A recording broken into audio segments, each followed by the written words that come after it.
Oh ya. Siap. Bismillahirrahmanirrahim. Alhamdulillah tadi binikmatihi tatimus shalat sholihat asyhadu an la ilaha illallah wa asyhadu anna muhammadan abduhu wa rasuluh. Alhamdulillah, terima kasih atas kesempatannya. Hari ini saya akan membedah ya, resensi buku yang sudah tidak asing lagi ya. Apalagi ini Al-Hidayah ya. Ini judulnya, ini jadi ke-1. Tafsir tematis mengenai Al-Insan dalam Al-Quran jadi 1. Dan penulisnya pun orang-orang yang sudah tidak asing lagi ya. Ini pemuda Al-Hidayah. Mereka ini tergabung dalam suatu kumpulan namanya Al-Alim wa Muta'alim. Artinya kumpulan para pemuda yang hobi akan kajian, terus diskusi dan tafakkur alam.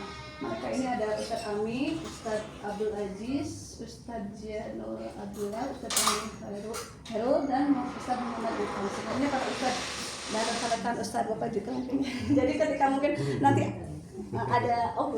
ada saya yang kurang, pembahasan yang kurang ini mungkin bisa ditambahkan. Editornya Ustadz Hamdan ya, yang kemarin yang editor buku Pak Andi juga. Jadi belum ada tahun apanya sih? Yang nomor itunya gitu ya. Ya yang belum ada gitu ya. Tahun penerbitnya 2022 Desember. Dan kebetulan waktu itu bedah buku saya juga pernah ikut, tapi ya lupa lagi, makanya di rumah ada ini, ya udah ini aja gitu. Kalian mengingatkan kembali, tebalnya segini ya 150 halaman, tidak begitu tebal. Dan sini sinopsisnya, manusia merupakan makhluk yang terdiri dari 2 unsur yang berbeda, yaitu jasad dan ruh. Jadi manusia di sini jadi dari judul Al-Insan ya, karena manusia itu di dalam Al-Quran ada Al-Insan, ada Bashar, dan juga ada Anas. Yang di sini dibahas yaitu tentang Al-Insan yang terdiri dari 2 unsur yang berbeda, yaitu jasad dan ruh. Untuk mencerminkan jasad kepada cermin, maka manusia banyak melakukannya, bahkan tidak sedikit dari mereka yang menomorsatukan jasad. Padahal surga tidak dinilai berdasarkan jasad. Jadi di sini dijelaskan bahwa ketika jasad itu ada sesuatu yang tidak baik, kerasa sesuatu langsung sadar, dan ada dokternya juga. Ketika kita merasa sakit langsung kan ada dokternya ada. Terus kita merasa tidak baik, ada cermin untuk saya teh ini nyengsol atau kumaha. Tapi ketika jasadnya yang ada yang tidak baik, kebanyakan manusia tidak sadar gitu. Dan itu nanti cerminnya ada di Al-Quran dan hadis. Ya, pada surga disiapkan bagi manusia bertakwa, sementara takwa adanya di dalam ruh atau hati kita, dan inilah yang akan dinilai Allah. Allah yang menciptakan manusia mengajaknya untuk bercermin melalui firman-Nya, yaitu Al-Quran Al-Karim, Kitabullah Al-Matin. Ketika Allah berfirman, manusia makhluk yang melampaui batas, manusia makhluk yang teramat kufur, manusia makhluk yang berkeluh kesah, maka apa makna kandungan ayat-ayat tersebut? Jadi di buku ini dijelaskan tentang sifat-sifat manusia yang ini ya, manusia itu melampaui batas, manusia sangat kufur, makhluk yang berkeluh kesah. Di sini ayatnya dijelaskan dan tafsirnya juga ada penjelasan apa sih maksudnya gitu dengan sifat manusia seperti ini. Buku sederhana ini hadir untuk mengupas makna dan kandungan firman Allah Subhanahu wa Ta'ala yang ditujukan kepada manusia yang disebut Al-Insan. Jadi di sini dijelaskan di beberapa ayat bahwa manusia itu melampaui batas. Contoh, jadi sertai juga contohnya, misalnya ada Qarun yang melampaui batas, bahkan Fir'aun juga melampaui batas manusia sampai dia mengakui dirinya sebagai Tuhan. Dan apa akibat ketika anak manusia itu memiliki sifat-sifat yang seperti ini? Dan ternyata di Al-Quran itu disebutkan bahwa kebanyakan manusia itu kufur, kebanyakannya ya, hanya sedikit sekali yang beriman.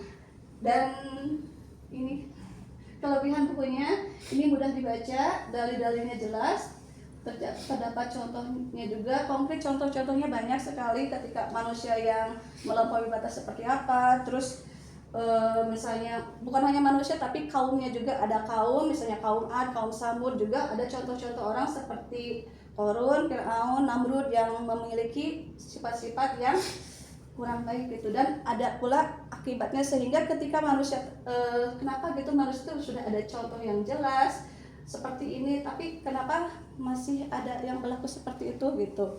Jadi dengan buku ini saya diingatkan kembali sebagai fungsi saya sebagai manusia itu, oh iya, ada ketika saya berbuat seperti ini, harusnya mah ya manusia teh ketika dengan jelas ada ayat-ayat ini tidak melakukan hal seperti itu, harusnya mah ini. Jadi untuk kekurangannya saya nggak tahu karena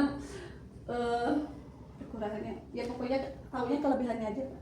Kekurangannya mungkin saya banyak yang nggak pahamnya karena ada bahasa ini, tapi dijelaskan juga sih bahasa Arabnya ini gitu. Refleksinya melalui buku ini kita diingatkan kembali akan tujuan diciptakannya manusia.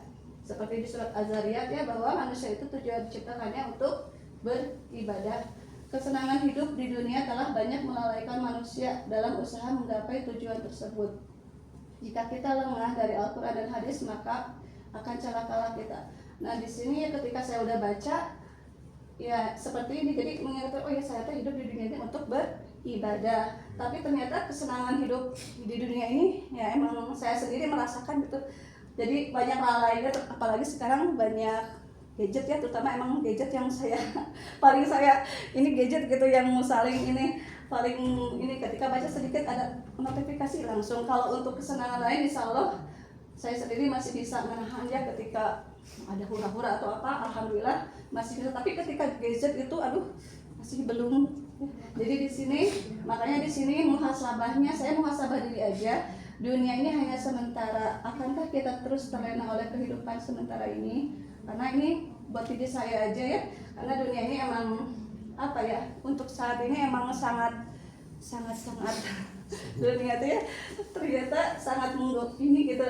Makanya kalau kita terlena yaitu bagaimana, padahal hidup dunia ini hanya sementara, kita tidak akan lama. Terus tambahan lagi mungkin di sini al-insan ini di Al-Qur'an ini kurang lebih disebutkan sekitar 65 sampai 73 kali. Al-insan ini lebih kepada potensi manusia sebagai khalifah yang memikul amanah. Jadi kalau nggak salah di Al-Qur'an itu disebutkan bahwa amanah ini kalau nggak salah ditawarkan kepada gunung, langit, tapi mereka menolaknya. Yang menerima hanya manusia. Dan dalam memikul amanah tersebut ada 3 golongan manusia. Ada orang yang munafik, ada yang musyrik, dan ada yang mukmin. Itu golongan-golongan orang. Jadi di dunia ini menurut Al-Quran manusia itu al-insan ini digolongkan jadi 3, yaitu yang tadi ya, munafik, yang sudah jelas ya munafik itu seperti iya saya beriman padahal hatinya enggak. Bahkan di surat itu kan mengolok-olokkan datang ke orang musyrik, enggak, saya mah sebenarnya hanya apa ya, memperolok-olok aja gitu lah dari Al-Quran. Terus yang kedua musyrik. Kalau musyrik udah jelas ya, mereka menyekutukan Allah, menyembah selain Allah seperti patung dan api dan yang lain-lainnya. Dan yang terakhir ini golongan yang akan selamat, yaitu golongan orang-orang mukmin yang mereka benar ucapannya, hatinya ucapan dan peramalannya pun benar-benar sesuai dengan apa amanah yang disampaikan oleh amanah yang diberikan kepada manusia, yaitu mengerjakan perintah Allah dan menjauhi larangannya. Lalu tadi ada tambahan lagi kan, ini manusia itu disebut selain insan disebut bashar juga. Bashar ini lebih kepada fisik manusia, yaitu bentuk tubuhnya yang kulitnya halus gitu ya kalau nggak salah. Sedangkan di kita yang saya dengar dulu kan makhluk halus, kalau makhluk kita identiknya dengan jin atau setan, padahal justru yang disebut makhluk halusnya adalah manusia, karena perawakan manusia itu lembut, dari suara atau apapun, dari kulitnya, fisiknya pun lembut, beda dengan hewan dan makhluk lainnya. Dan yang terakhir manusia itu disebut di Al-Quran juga Anas. Anas ini banyak ya ayuhan nas, apalagi Qur'an birobin nas, khusus ada Al-Quran yang khusus dengan membahas tentang manusia. Ini katanya lebih ke sosialnya. Al-insan ini sering dikaitkan dengan potensi akal dan ilmu ya, juga sifat berlawanan. Yang tadi sifat-sifat manusia ini kebanyakan yaitu tergesa-gesa, lemah, kikir, dan kufur, kebanyakan kufur. Tapi di sini juga di buku ini dijelaskan walaupun kekurangannya itu banyak sekali sifat-sifat manusia yang kurang baik ya. Di sini ada pujian dari Rasulullah bahwa sangat menakjubkan urusan orang yang beriman. Ini untuk orang yang beriman ya, bahwa orang yang beriman itu ketika dia ditimpa dengan kejelekan, dia akan bersabar. Ketika dia menerima kebaikan, dia akan bersyukur. Maka berbahagialah orang-orang yang beriman.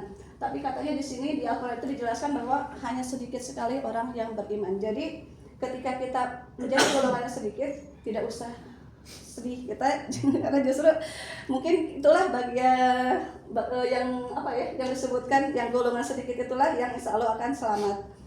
Terus di sini juga dijelaskan surat di buku udah ini belum?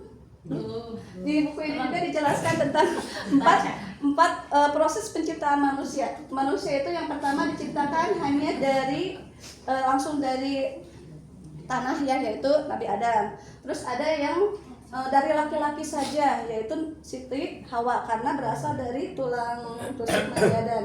Terus ada juga yang dari perempuan saja tanpa laki-laki, yaitu Nabi Isa. Dan yang terakhir laki-laki dan perempuan itu kita semua. Di sini dijelaskan tuh. Lalu apa lagi? Contoh-contoh kaum udah ya. Udah Pak. Udah mungkin sekian dari yang dibahas di buku ini, dan mungkin sebagian juga sudah pernah ya di sini karena ini ini kan ini mana ya, nggak ada ya penerbitnya padahal ada. Ini penerbit lagi Al-Hidayah. Kelewat tadi dibaca. Ini dari kita ya, ini penerbitnya Jariyah Al-Hidayah. Kelewat dibaca.